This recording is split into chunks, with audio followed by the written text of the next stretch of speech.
This special edition of Founders and Visionaries is brought to you by Kona Brewing Company.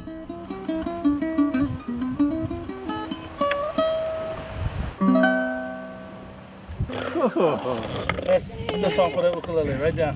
That's the song. I will share it with no other instrument. Okay? Okay. Mom. Yeah, you're welcome. Now this ukulele was made from 4 endemic woods that we have here in Hawaii. Number 1, of course, is the koa.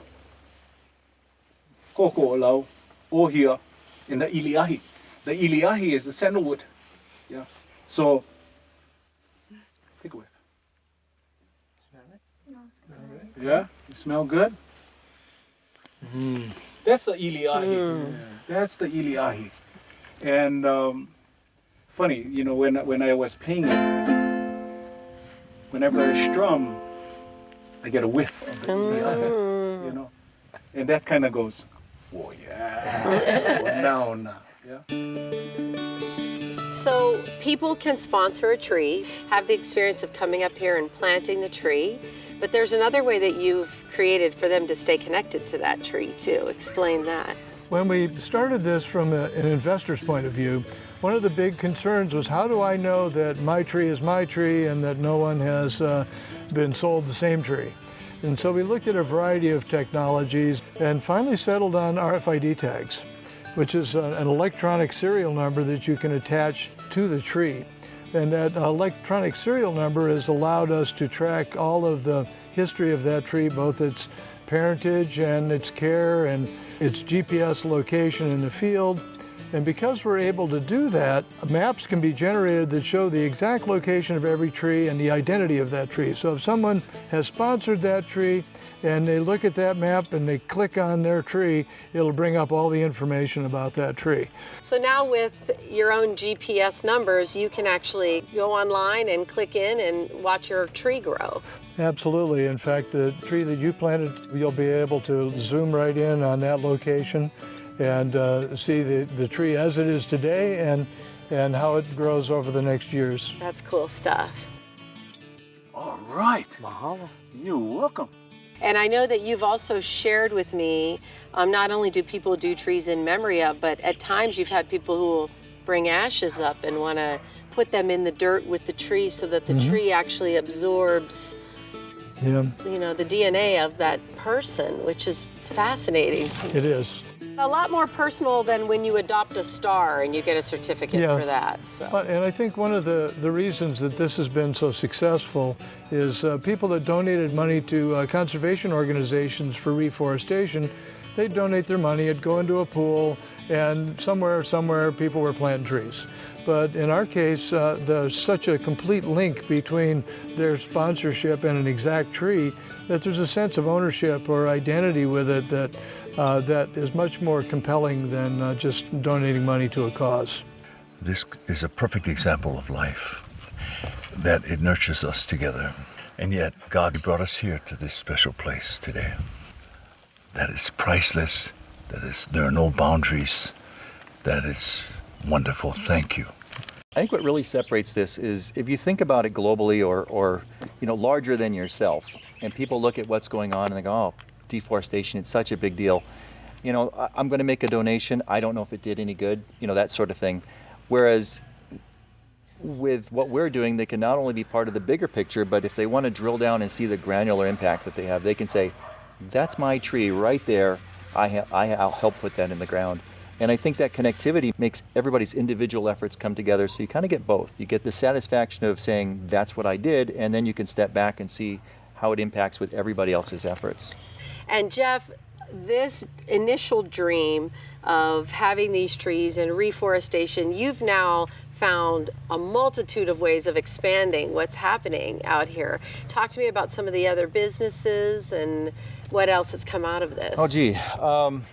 Well, we've recently expanded into the production of honey, and this is the first ever koa honey ever produced in the world. And with that koa honey, we've formed partnerships with Kona Brewing Company to create the first ever beer made with koa honey, and we've also got plans to roll out the first ever koa honey shochu.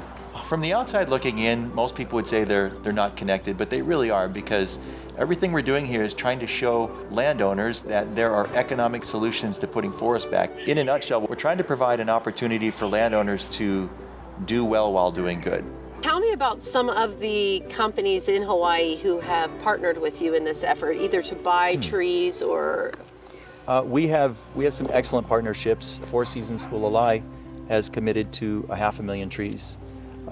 We also have Hagedon Printing, which is the largest printer in the state. More recently, we have partnered with the Kahala Resort, and they're making a commitment for 100,000 trees, and that's on the island of Oahu. So it's coming to Oahu too? Coming to a theater near you. Yes, exactly. Oh. And then just recently, we were certified as the first gold standard carbon credit in North America. Now you have to explain how those carbon credits work, because that's pretty cool stuff and very innovative. Trees are a really good carbon sink because they take up carbon dioxide, release oxygen, and stored carbon. And then the carbon credits, how do those work? So our sequestration helps to offset some of the carbon dioxide pollution by other industries. So with the credits, you're basically saying, I know I pollute, Yeah. but I am going to pay for something that's going to help clean up that That's pollution. pretty much exactly what goes on. Now, see, I understood her. Yeah. This was a series of It took whistles me and clicks. 3 years, though, of being with you to get it down into one sentence. Very good. But it's brilliant. And what I also love, and Jeff, you shared, is that you have some companies, even locally, that care about the environment. And even though they're not polluting, they're interested in promoting and purchasing the credits just to say that we're doing good by our island home. So Yes, and the whole methodology for us doing the carbon is because carbon is a long-term project, a 50-year project, and it generates revenue every year for the next 50 years. And once the forest is in place and paid for, you still have land taxes or fences that are broken or just general repair.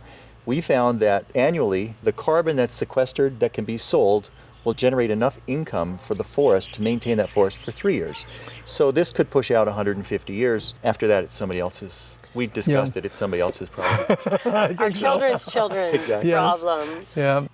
The problem with any large problem is I think people have a tendency to think that the solution has to be really complicated. A really good example of this is back in the 60s. There was a space race going on between the Russians and the Americans. One of the issues was, how do you get a writing utensil in space that can write in zero gravity and upside down? And so NASA hired the Fisher Pen Company to create a device, and they spent over $1 million of R&D. The Russians brought a pencil. Okay, so the point here is that it does not have to be complicated, and the simple yet profound act of planting a tree could very well solve the problems of today and future problems for our children with regard to the environment.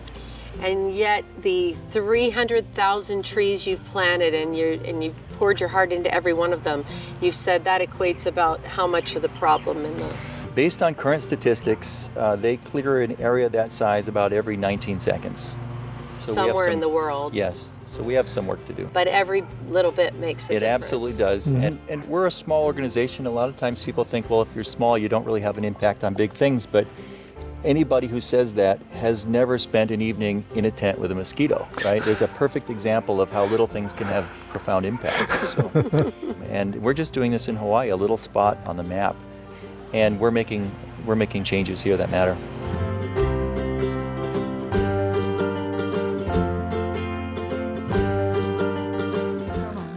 Plant me a koa tree.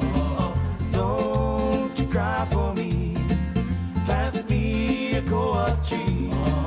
Don't you cry for me.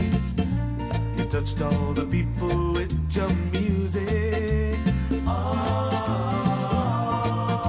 It made sense of so much noise. Mahalo na aina. Mahalo ke akua. Na kupuna, na ohana, na meho aloha.